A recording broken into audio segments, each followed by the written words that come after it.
My girls at a very young age, 3 and 5, and of course they get toys I have to put together. And when looking at the instructions, one, they can be confusing because I don't know who wrote them, but B, there's verbiage saying that don't do A, B, C, or D with this toy. Maybe it's not intended to be used in the water. Or maybe it's not intended for one of my girls to stand on it and jump up and down. If I have an issue with one of their toys and I call the manufacturer and I explain to them that my girls were either playing in the water or they were jumping on top of this toy, then at that point they might say, sorry, that's not supported and we can't help you. When it comes to our agents, we have the same requirements. There are certain requirements that we have to meet for our agents not only to take calls from the call center, but to be in a supported configuration. Why? In the event you have to call Cisco TAC for help and they determine that you're not in a supported configuration, they'll tell you, sorry, we can't help you because that configuration is not supported. So in this nugget, we'll go over a document that has many different requirements, but we'll look at some of those requirements to ensure that your agents are configured in a way that is supported by Cisco.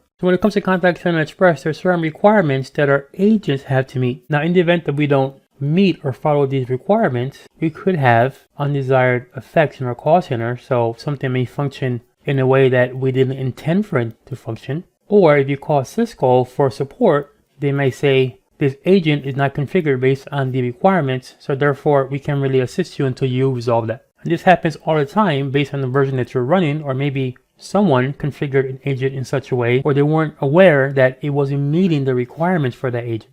So going out to the web, there's a document here that you can easily Google. It's release notes for Cisco Unified Contact Center Express release 12.51 SU1. Now you always want to look at the release that you are running or the release that you are upgrading to, because you don't want to be stuck in a situation where you do the upgrade and therefore you find out that you have an issue based on some requirement or compatibility. So I won't go over every single line here, but let's see if I can point out a couple here. So let me scroll down a bit. And I want to go to the section where we are talking about features that are no longer supported. So here, IE version 11. And this comes into play when we're talking about Cisco Finesse or maybe the administrative pages within Contact Center Express. So this tells us if we run 12.51 that IE version 11 is not supported. It may work, but it's not supported. So that's why we have to go to a different browser like maybe Chrome or Edge or maybe Firefox.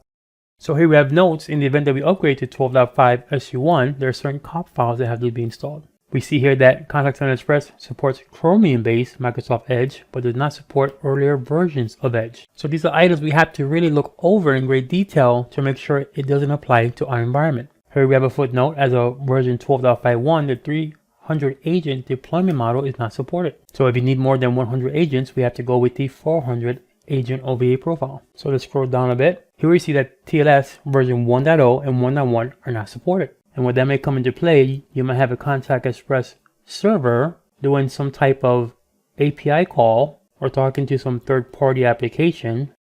And that application may only support TLS 1.1. So based on this footnote here, this becomes an issue. So now we have to look at that vendor and see if they indeed support a version that runs TLS version 1.2. Let's scroll down some more, and then we see unsupported configurations and scenarios for Contact Center Express. So we don't support the following configuration: CTI route points with directory numbers, and remember this is the same as triggers in Contact Center Express, cannot be members of line groups or hunt lists. We can have shared lines for CTI ports or CTI route points. Let's scroll down a bit here. Here's a big one. Contact Center Express does not support modification, addition, or deletion of CTI ports and route points from CUCM.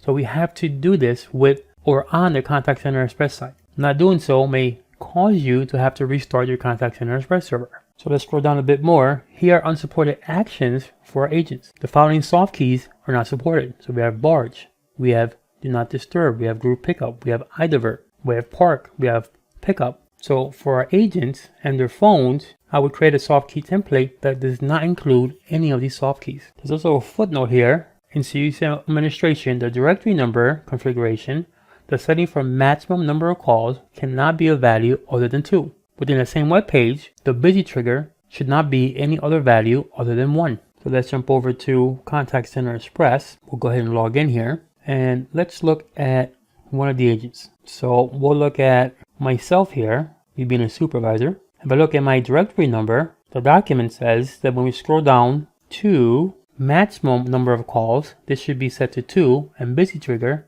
should be set to 1. And we can see that within the document right here. Maximum number of calls set to 2 and busy trigger set to 1. So I'll go ahead and do this for this agent here, along with the other agents in my environment.